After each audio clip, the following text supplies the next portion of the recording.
Saudara-saudara yang dikasihi Tuhan, bangsa Israel akan segera menyeberangi sungai Yordan untuk menuju tanah Kanaan, suatu tanah perjanjian yang akan Allah berikan kepada mereka, suatu tempat yang baru yang belum pernah mereka kunjungi.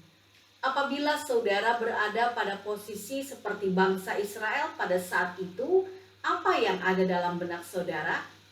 Ya, pastinya akan ada kekhawatiran dan ketakutan untuk menghadapi suatu keadaan baru.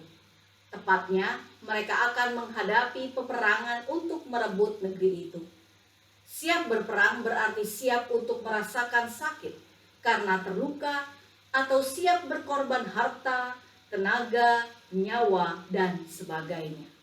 Bertempur di medan pertempuran berarti siap mengalami kesedihan dan duka cita apabila terpisah dari orang-orang yang dikasihi, antara istri dengan suami atau orang tua dengan anak-anaknya. Perasaan seperti itu lumrah dialami manusia karena tidak ada satupun yang tahu masa depannya. Juga perasaan-perasaan itu karena manusia pada dasarnya menolak penderitaan. Namun hidup ini harus terus berjalan dan orang percaya harus terus berjuang mengisi hari-hari hidupnya. Bangsa Israel tidak dibiarkan mundur ke belakang oleh Tuhan. Mereka harus berjalan menatap ke depan mengikuti tuntunan Tuhan. Tuhanlah yang akan menolong hidup mereka karena Ia adalah Maha Kuasa dan Maha Baik.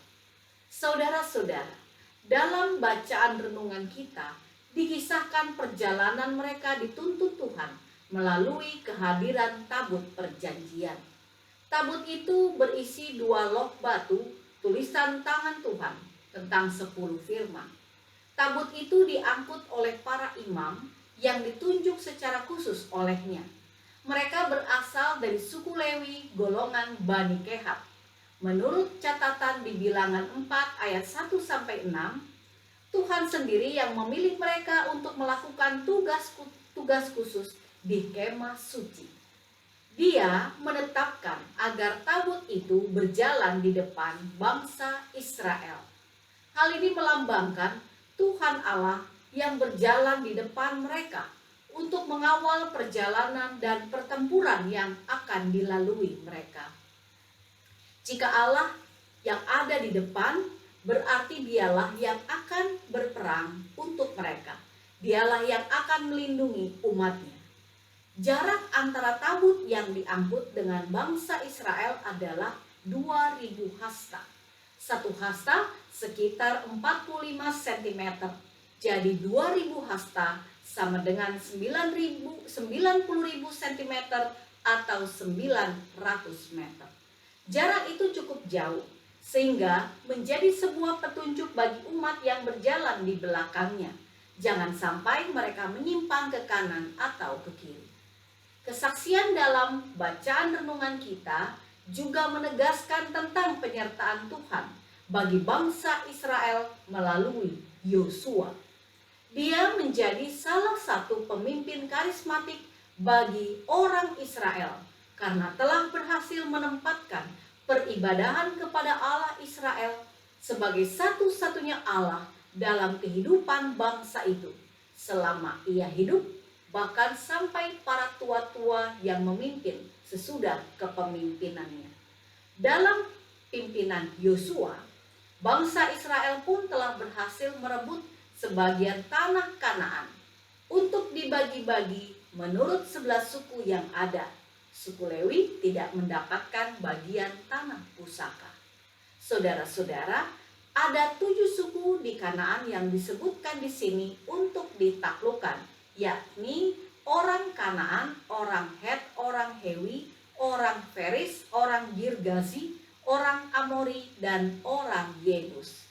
Wibawa ilahi yang pernah Allah berikan kepada Musa juga akan Ia nyatakan kepada Yosua, supaya segenap bangsa Israel mengikuti petunjuk-petunjuk yang disampaikannya.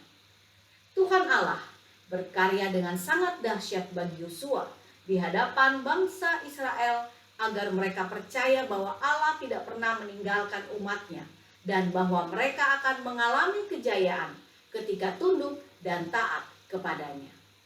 Allah pun menyatakan bahwa Ia akan melakukan mujizat yang besar. Ia akan membelah sungai Yordan menjadi dua bagian antara yang kering dan berair di jalan yang dilalui orang Israel. Kejadian yang ajaib serupa itu sesungguhnya pernah dilakukan Allah ketika bangsa Israel menyeberangi lautan Teberau. Saudara-saudara, segera sesudah kaki para imam masuk ke dalam sungai Yordan, maka air itu akan segera terbelah dua bagian. Apalagi saat penyeberangan yang mereka lakukan itu dalam musim menuai, di mana air sungai Yordan sedang meluap dengan besar. Dan Allah akan memampukan mereka melewati suatu jalan yang tidak biasa. Jalan yang tadinya tertutup air menjadi kering. Mereka di situ akan melihat siapa Allah yang mereka sembah dan mereka kasihi. Saat mereka percaya pada pimpinan dan kuat kuasanya, mereka akan aman dan selamat saat menyeberanginya. Kisah yang menjadi renungan kita ini menjadi bahan ajar orang tua bangsa Israel kepada anak-anak mereka dari generasi ke generasi. Mereka diajarkan bahwa keberhasilan hidup yang didapat Yosua dan bangsa Israel nenek moyang mereka semata-mata karena tunduk pada perintah Tuhan. Saudara-saudara yang diberkati Tuhan, dari sini kita melihat bahwa ada tata cara yang harus diikuti oleh bangsa Israel dan kita sekalian sebagai umat kepunyaan Allah untuk memperoleh keberhasilan dalam hidup ini. Keberhasilan yang bukan saja secara material, tetapi juga non-material. Tata cara yang dimaksud adalah tunduk, taat, dan setia pada firman Tuhan, sama seperti yang dilakukan oleh Yosua. Dia menjadikan Tuhan Allah sebagai satu-satunya petunjuk kebenaran. Yosua mengikuti petunjuk Tuhan untuk mengatur Bani Kehat sebagai pengangkut tabut suci atau tabut perjanjian, memilih 12 pengangkut batu penanda atau prasasti, mengatur barisan umat menyeberangi sungai Yordan, sambil terus menjaga jarak dengan tabut suci itu. Nah, saudara-saudara, dalam pelayanan, kesaksian, dan persekutuan gereja, maka firman Tuhan ini berpesan supaya kita pun memiliki tata cara untuk mengatur segala sesuatu agar dapat berjalan dalam ketertiban, keteraturan, dan kebaikan bersama. Tata cara itu penting demi mencapai tujuan yang diharapkan atau mencapai keberhasilan.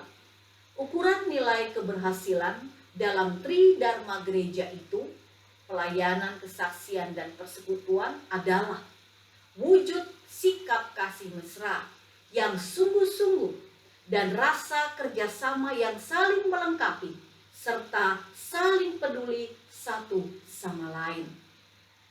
Nah, saudara-saudara, itu menjadi indikator dari sebuah keberhasilan Tridharma gereja.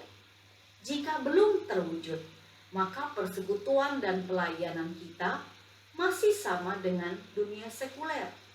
Bukankah gereja berbeda dari dunia, sekalipun gereja ada dalam dunia?